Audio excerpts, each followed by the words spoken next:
خاتمہ ایمان پر ہو جائے، اس چیز کی انسان کو فکر ہونی چاہیے، اور ہر وقت اللہ سے یہی دعا کرے، جہاں پہ اپنے لیے یہ دعا کرے کہ یا اللہ میرے رزق میں اضافہ ہو، اس میں برکتیں ہوں، یا صحت عطا فرما، یا اولاد کو یا اللہ نیک بنا،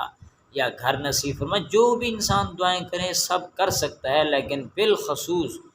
انسان خاتمہ ایمان کی دعا کرے، کیونکہ حدیث پاک میں آتا ہے انما الاعمال بالخواتیم، اعمال کا دار و مدار خاتمے پر ہے۔ حج پڑھ رہا ہے اور اسی طریقے سے روزے رکھ رہا ہے، نمازیں پڑھ رہا ہے، تہجدیں پڑھ رہے، سب کچھ کرے، لیکن ساتھ ساتھ خاتمہ ایمان کی دعا بھی کرے، کیونکہ اس وقت شیطان کا زور ہوتا ہے انسان کو گمراہ کرے۔ ایک واقعہ عرض کرتا ہوں، بڑا عبرتناک واقعہ ہے، اور ہے حقیقی یہی لاہور کا 1993 کی بات ہے۔ فرمان لگے کہ ایک شخص تھا، عزیز نامی شخص، بڑا مالدار تھا، اس کے ماں باپ سے بھی اس کو بہت زیادہ وراثت ملی تھی، اور اس کی اپنی فیکٹری بھی تھی، اور اس کے ہاں بہت سارے لوگ کام بھی کیا کرتے تھے، اور ہر سال وہ اپنے لوگوں میں سے ایک انسان کو قرآن اندازی کر کے حج پہ بھیجا کرتا تھا، اور ان میں سے ایک شخص تھا عبدالغفور نامی۔ عبدالغفور نامی شخص ایسا تھا کہ محسوس ہوتا تھا نہ یہ نماز پڑھتا ہے بلکہ چیزیں بھی چراتا ہے، اور اسی طریقے سے حرص کے اندر لگا ہوا ہے۔ تو ایک شخص اسی عبدالغفور کا نام ایک سال حج کے لیے قرآن اندازی میں نکلا، وہ کہنے لگا نہیں میں تو نہیں جاتا۔ انہوں نے کہا بھی خیر ہے کیا بات ہے، کہنے لگا نہیں میں نہیں جاتا، میرا کیا فائدہ حج پڑھنے کا۔ اور ہر وقت یہ عزیز جو بھی انسان اس کو ترقی کی دعائیں دیتا تھا مالک کو، تو وہ کہتا نہیں ترقی کی مجھے دعا نہ دو، مجھے دعا یہ دو کہ اللہ تیرا خاتمہ ایمان پہ کرے، اللہ تیرا، ہر وقت یہی کہتا رہتا تھا، اور میرا جو ہے وہ حشر ایسے ہو کہ جیسے عبدالغفور کا ہوا، جیسے اس کا خاتمہ ایمان پہ ہوا میرا بھی ہو جائے۔ تو لوگ حیران ہوتے تھے عبدالغفور کون ہے اور اس کا خاتمہ کیسا ہوا، لیکن وہ کسی کو کچھ بھی نہیں بتاتا تھا، بس یہ کہتا تھا کہ میرا خاتمہ عبدالغفور جیسا ہو جائے، خاتمہ ایمان پہ ہو جائے، بس یہ میرے لیے دعا کیا کرو، اور کچھ بھی نہیں۔ آخر حج کے لیے اسے عبدالغفور سے کہا، اس کا نوکر تھا، وہ اپنی کہانی سنا رہا تھا کہ عبدالغفور کون ہے، اور کہنے لگا کہ عبدالغفور کو حج کے لیے بھیجا، ایک سال نہ گیا، دوسرے سال بھی قرآن اندازی میں اسی کا نام لکھا، پھر بھی نہ گیا، تیسرے سال لکھا اور لکھا ہوا اسی کا نام آیا، تو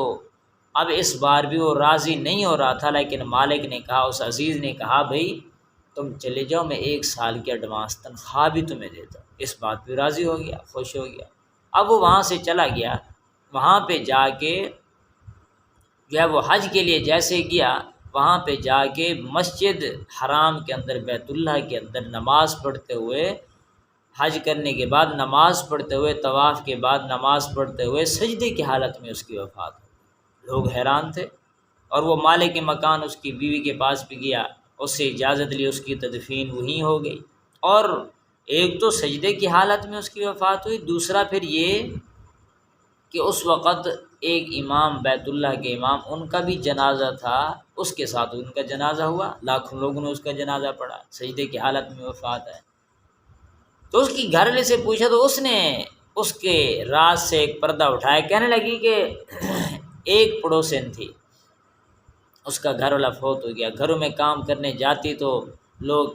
پریشان کرتے اسے، آخر وہ گھر میں بیٹھ گئی۔ عبدالغفور اس کا بھائی بن گیا، اس کا سہارا بن گیا، اور یہ جو چیزیں چراتا تھا، یا آپ نے اس کو سال بھر کا کہا کہ تنخواہ دیتا ہوں، یہ ساری کی ساری اس بہن کی خدمت کے لیے جاتا تھا، سامان لے کے ٹوکری میں رکھ کے کہتا بہن یہ سامان آیا ہوا ہے، وہ آگے سے دعا دیتی اللہ تیرا خاتمہ ایمان پہ کرے، اللہ تیرا خاتمہ ایمان پہ کرے۔ یہ 15-20 دن کے بعد جاتا اس کی خدمت کرتا، وہ یہی دعائیں دیتی۔ آج اللہ نے اس کی دعا کو قبول کیا، بیت اللہ میں سجدے کی حالت میں وفات ہوئی، لاکھوں لوگوں نے بیت اللہ کے امام کے ساتھ اس کا جنازہ پڑھا۔ تو اس نے بھی قسم اٹھائی کہ میں بھی اس بہن کی خدمت کروں گا۔ تو اس مالک نے، عزیز نے پھر اس کی خدمت شروع کی، وہ بھی اس کو یہی دعائیں دیتی تھی اللہ تیرا خاتمہ ایمان پہ کرے۔ آخر ہر سال حج کی کوشش کرتا تھا، نہیں جا سکتا تھا، 1993 میں حج کے جا رہا تھا، اور اپنے یہ ساری کہانی اس نے اپنے ایک اور نوکر شفیق نامی نوکر کو سنائی،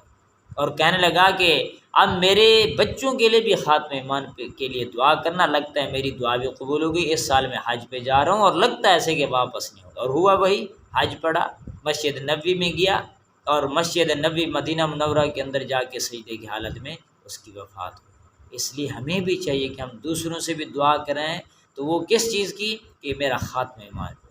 خود بھی دعا کریں، دوسروں سے بھی دعا کریں۔ انشاءاللہ دعا کیسے کریں؟ ان کی خدمتیں کر کے، ماں باپ کی خدمت کر کے، ان کے پاؤں دبا کے، ان کو خوشیاں دے کے ان سے دعائیں لیں۔ دل سے جب دعا نکلتے تو وہ قبول ہی ہوتی ہے۔ اللہ سے دعا ہے ہمارا خاتمہ بھی ایمان پر ہو جائے، ہمیں بھی عمل کی توفیق نصیب فرمائے۔